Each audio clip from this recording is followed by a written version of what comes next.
আসসালামু আলাইকুম। ফিসুর ভাইয়ের পক্ষ থেকে সবাইকে স্বাগতম। আশা করি তোমরা সবাই ভালো আছো। আজকে হচ্ছে আমাদের ২ নম্বর পর্ব, সরি ৩ নম্বর পর্ব অনুশীলনী ১.১ এর। এহ, তাহলে দেখো এখানে আমরা আজকে ৩ নাম্বার এন্ড হচ্ছে যে ৪ নাম্বার সমাধান করব।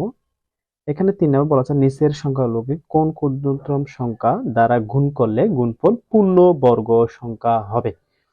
অর্থাৎ এখানে দেখো তাহলে আমাদের আগে বুঝতে হবে এই পূর্ণবর্গ সংখ্যা বের করার দুটি সিস্টেম আছে। একটা হচ্ছে তোমার গুণনীয়কের সাহায্যে বের করা যায়, আর একটা হচ্ছে তোমার ভাগের সাহায্যে বের করা যায়। এখন আমাদের কথা হচ্ছে আমরা এখানে গুণনীয়কের সাহায্যে বের করব নাকি হচ্ছে ভাগের সাহায্যে বের করব, এটা হচ্ছে আমাদের মূল কারণ, আর বুঝতে হবে আর কি। কেমন? তাহলে আমাদের দেখতে হবে যে যখন আমাদের বলবো যে কোন ক্ষুদ্রতম সংখ্যা দ্বারা গুণ করলে, অথবা এখানে আছে আবার আহ কোন ক্ষুদ্রতম সংখ্যা দ্বারা ভাগ করলে, গুণ করলে অথবা ভাগ করলে ভাগফল পূর্ণবর্গ সংখ্যা হবে, আর হচ্ছে গুণফল পূর্ণবর্গ সংখ্যা হবে। এরকম যখন প্রশ্ন থাকবে তখন আমাদের করতে হবে যেটা তোমার গুণনীয়কের সাহায্যে। কেমন? তাহলে আমরা ক নম্বরটা করি। ক নম্বরটা ১০০ কত ৪৭। আমি এখানে আগে তুলে নিচ্ছি, দেখো।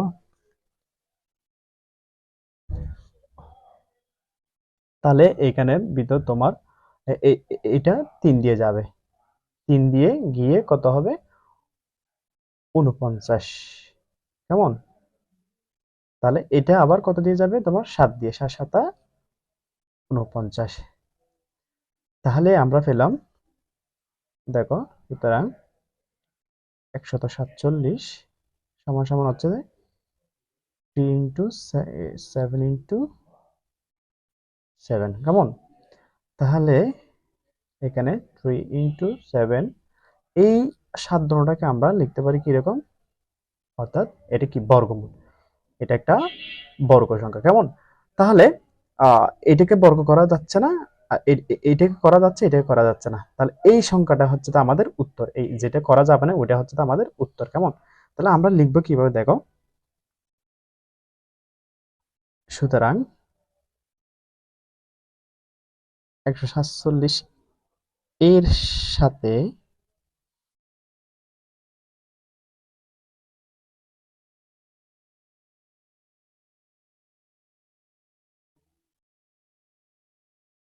সরি এর সংখ্যাটিকে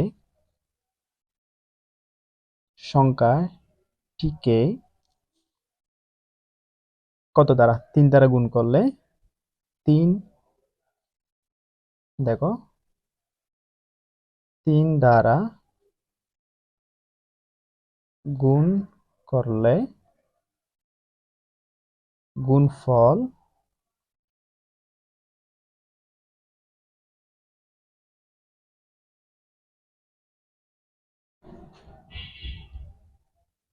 একটি পূর্ণবর্গ সংখ্যা হবে, পূর্ণবর্গ সংখ্যা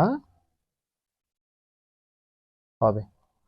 তাহলে এটা হচ্ছে ক নম্বর শেষ। এরপর আমরা খ নম্বর দেখি। ক নম্বর এখানে তোমার কত দেওয়া আছে, ক নম্বর আছে তোমার ৩৮৪। তাহলে আমরা এখানে লিখি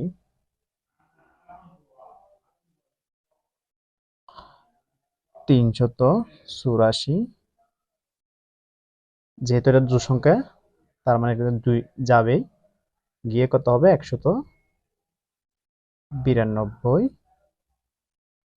আবার যাবে ২, ২ গিয়ে কত হবে তোমার ৯৬, আবার যাবে ২, আবার ২ ঢুকবে এখানে, কত হবে ৪৮, আবার ২ ঢুকবে, তাহলে কত হয় ২৪, আবার যাবে ২, ১২, আবার যাবে ২, ৬, আবার যাবে ২, কত ৩। বুঝছো এখন? তাহলে আমরা এখন লিখবো, সুতরাং কত, যেটা ৩৮৪। তাহলে দেখো এখানে আমরা লিখবো ৩৮৪ সমান সমান কত তোমার 2 ইন্টু 2 ইন্টু 2 ইন্টু একটা, দুইটা, তিনটা, চারটা, পাঁচটা, ছয়টা, সাতটা, চারটা লিখছি, তাহলে পাঁচটা, ছয়টা, 7টা, আরেকটা কত আছে? 3, আরেকটা কত? 3। তাহলে লিখলাম, আমরা এদিকে করে ফেলি বাকিটা।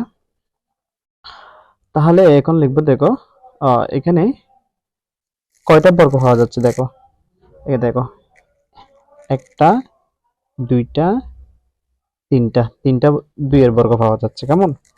তাহলে 2 এটাকে বর্গ করা যাচ্ছে, ইন্টু এটাকে বর্গ করা যাচ্ছে, ইন্টু এটাকেও বর্গ করা যাচ্ছে। আর বাকি কি থাকে? একটা 2 থাকে, আরটা কত থাকে? 3 থাকে।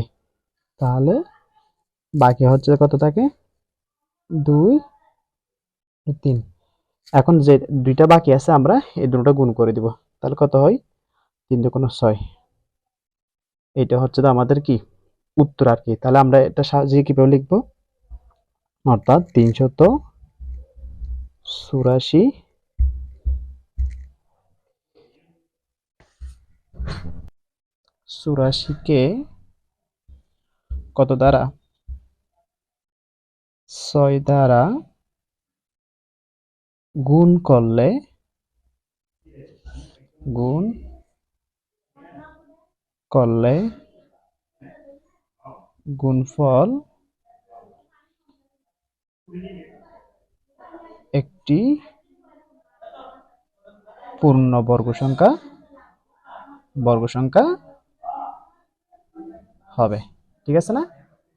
হ্যাঁ, তাহলে এটাই শেষ আমাদের। এখন খ নম্বর শেষ, এরপর আমরা গ নম্বর করি। দেখ, তাহলে গ নম্বর এখানে দেখো 1470, আমরা এখানে লিখি গ নম্বরটা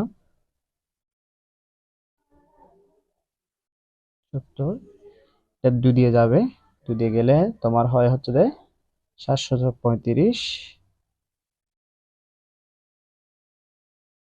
আবার যাবে 2 দিয়ে, 2 দিয়ে যাওয়ার পর, সরি এটা 2 দিয়ে যাবে না, এটা দিয়ে যাবে তোমার 3 দিয়ে, 3 দিয়ে গেলে হয় তোমার 245, 245, আর 3 দিয়ে যাবে না, যাবে তোমার 5 দিয়ে, 5 দিয়ে গিয়ে হবে তোমার 49, এরপর এটা যাবে কত?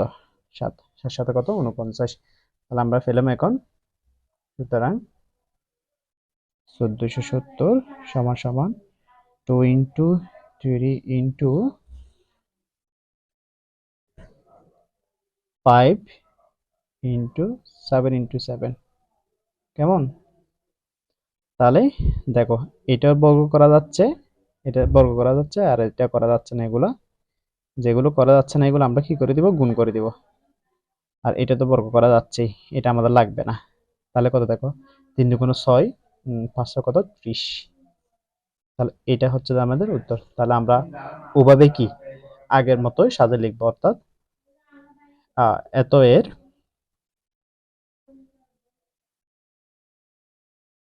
70 কে 30 দ্বারা গুণ করলে, গুণ করলে গুণ করলে গুণফল একটি পূর্ণবর্গ সংখ্যা হবে। আমার লেখা একটু বিশ্রী হচ্ছে, তারপরও তোমাদের জাস্ট বোঝানোর জন্য আমি তাড়াতাড়ি লিখতেছি, এই জন্য। এরপর দেখো আমরা গ নম্বরটা করি। গ নম্বর এখানে আছে কত দেখো, গ নম্বর তোমার এখানে আছে 23,805। তাহলে এটা আমরা আগে তুলে নিই।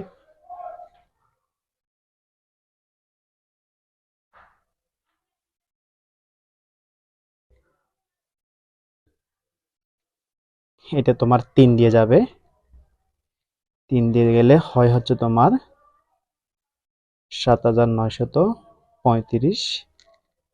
তোমার আবার যাবে 3 দিয়ে, 3 দিয়ে গিয়ে হবে 2,645।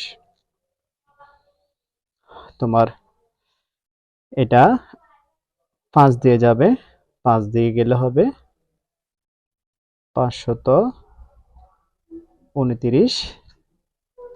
এটা যাবে হচ্ছে তোমার কত দিয়ে? 23 দিয়ে। বুঝছো? এখন সুতরাং 23,805 সমান সমান হচ্ছে 3 ইন্টু 3 ইন্টু 5 গুণ, তাহলে দেখো এটাকে বর্গ করা যাচ্ছে, এটাও করা যাচ্ছে, শুধু করা যাচ্ছে না যে কোনটা 5। তাহলে আমরা এখানে লিখবো 3 কে বর্গ করা যাচ্ছে, আমরা বর্গটা লিখবো। তারপর হচ্ছে 5 কে করা যাচ্ছে না, এটা লিখবো। 23 কে করা যাচ্ছে, যেগুলো করা যাচ্ছে এগুলো আমাদের নিতে হবে না। তাহলে কত থাকে? 5। এটাই। তাহলে আমরা এবার এখন কিভাবে লিখবো দেখো, ওইটার মতো সাজাবো আর কি। তোমার 50 কে 5 দ্বারা গুণ করলে গুণফল গুণফল একটি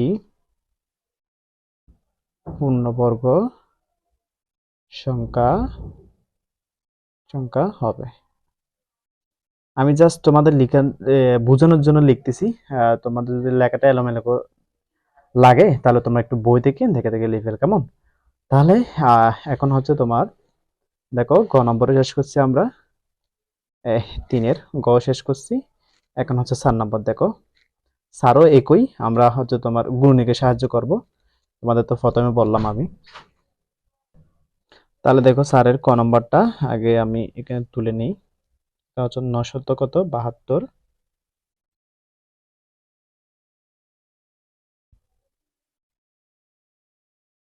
2 দিয়ে যাবে, 2 দিয়ে গেলে কত হয়? 400 তোমার 86। আবার যাবে 2 দিয়ে, 2 দিয়ে গেলে হবে 200 তোমার 43। তারপর হচ্ছে আবার যাবে 3 দিয়ে, 3 দিয়ে গেলে হয় তোমার 81। তোমার আবার যাবে 3 দিয়ে, হয় তোমার 27। আবার যাবে 3 দিয়ে, 3 নং 27। আবার যাবে, দেখো তাহলে আমরা এখন ওটার মতো লিখবো। সুতরাং 972 সমান 2 গুণ 2 গুণ 3 গুণ 3 হচ্ছে তোমার কয়টা? 5টা। এটা 3,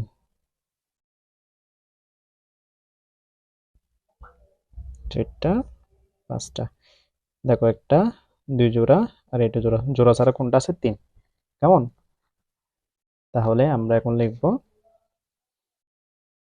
এটাকে লিখবো 2 কে স্কয়ার করা যায়, আর এটা আলাদাভাবে লিখি যেহেতু আমরা এদিক থেকে জোড়া করছি। এটা বর্গ করা যায়, এটাও বর্গ করা যায়, তাহলে এটা করা যাচ্ছে না, 3 এটা। তাহলে উত্তর হবে কোনটা? 3। তাহলে আমরা এখন সাজিয়ে লিখে দিব আর কি, কেমন? তাহলে লিখবো কিরকম,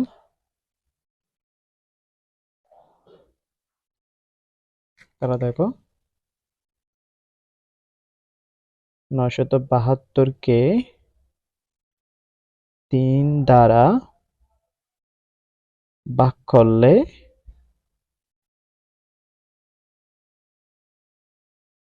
ভাগফল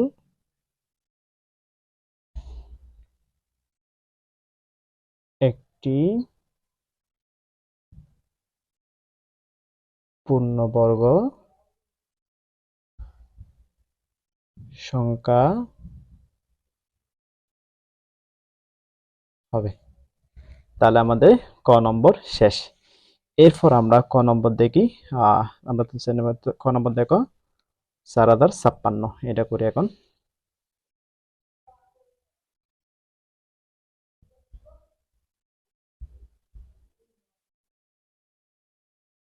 যেহেতু এটা জোড় সংখ্যা, তার মানে তো 2 দিয়ে যাবেই। 2 2 দিয়ে গেলে হবে তোমার 2028। আবার যাবে 2 দিয়ে, 2 দিয়ে গেলে হবে তোমার 1014, আবার যাবে 2 দিয়ে, 2 দিয়ে গেলে হবে তোমার 507। তাহলে এটা তা আর 2 দিয়ে যাবে না, তুমি দেখবে 3 দিয়ে যাবে, 3 দিয়ে গেলে হবে 169, আর 169 কে যাবে তোমার 13 দিয়ে। তাহলে আমরা এখন লিখব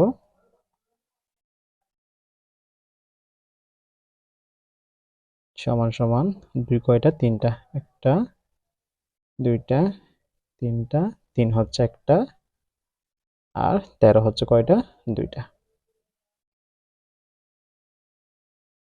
বুঝছো এখন? তাহলে দেখো এটাও করা যাচ্ছে জোর, আর এটাও করা যাচ্ছে, বাকি থাকছে যে 1টা 2 1টা 3। কেমন? তাহলে আমরা 2 কে স্কয়ার করি, বর্গ করি, তারপর হচ্ছে 2 এটা বাকি আছে, আর 3 এটা আছে, আর 13 কে কি করা যাচ্ছে, বর্গ করা যাচ্ছে। তাহলে এখন দেখো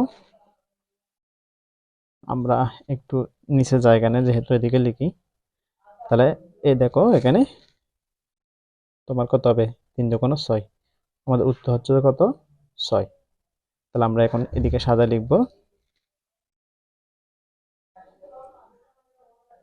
সুতরাং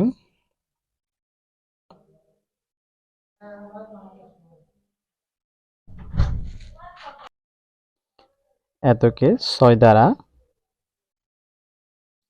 দ্বারা ভাগ করলে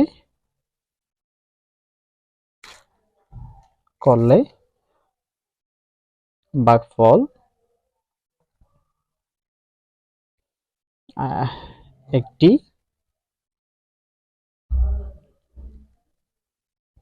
পূর্ণবর্গ সংখ্যা হবে।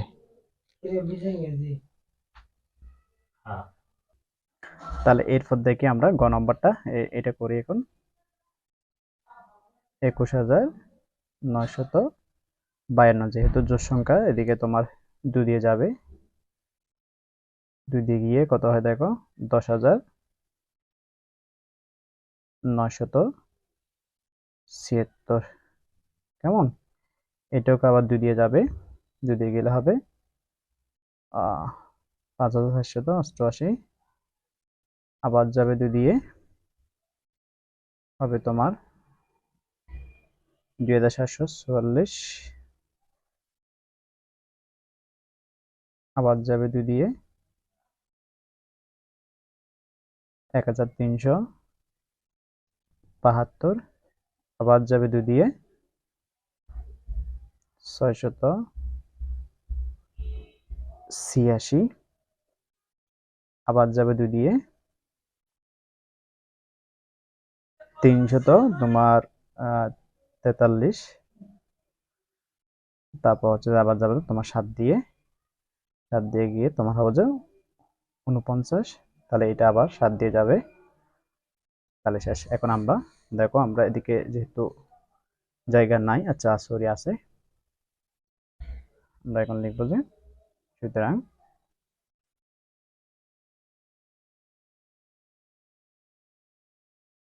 সমান সমান 2 কয়টা, দেখো 1টা 2টা 3টা 4টা 5টা 6টা, 6টা হচ্ছে 2, 1 2 3 4 5 6, আর 7টা হচ্ছে 3টা 1টা, তারপর হচ্ছে 2টা 3টা। কেমন? তাহলে আমরা জোড়া করি, এ দেখো জোড়া, এটাও জোড়া হয়, এটাও জোড়া হয়, এটাও জোড়া হয়। তাহলে বর্গ করা যাচ্ছে না শুধু একটা, এটাকে বর্গ করা যাচ্ছে, এটাকেও করা যাচ্ছে, এটাকেও করা যাচ্ছে, 7কে করা যাচ্ছে, আর হচ্ছে বাকি থাকে কোনটা, একটা 7। এটা হচ্ছে আমাদের কি উত্তর আর কি। তাহলে আমরা 7 লিখলাম, এটা হচ্ছে আমাদের উত্তর। তাহলে আমরা ওভাবে 7 লিখবো, যেহেতু আমি আর লিখতেছি না, ভিডিওতে যেহেতু লং হয়ে যাচ্ছে এজন্য। তাহলে তোমাদের যদি ক্লাসটা যদি কি ভালো লেগে থাকে, তাহলে লাইক কমেন্ট শেয়ার করবে, অ্যান্ড চ্যানেলটি যেহেতু নতুন, সাবস্ক্রাইব করে পাশে থাকবা। দেখা হবে ইনশাল্লাহ নেক্সট ক্লাসে। নেক্সট ক্লাসে আমরা 5 নাম্বার 5 নম্বর সমাধান করব। তাহলে সবাই ভালো থেকো, সুস্থ থেকো, আল্লাহ হাফেজ।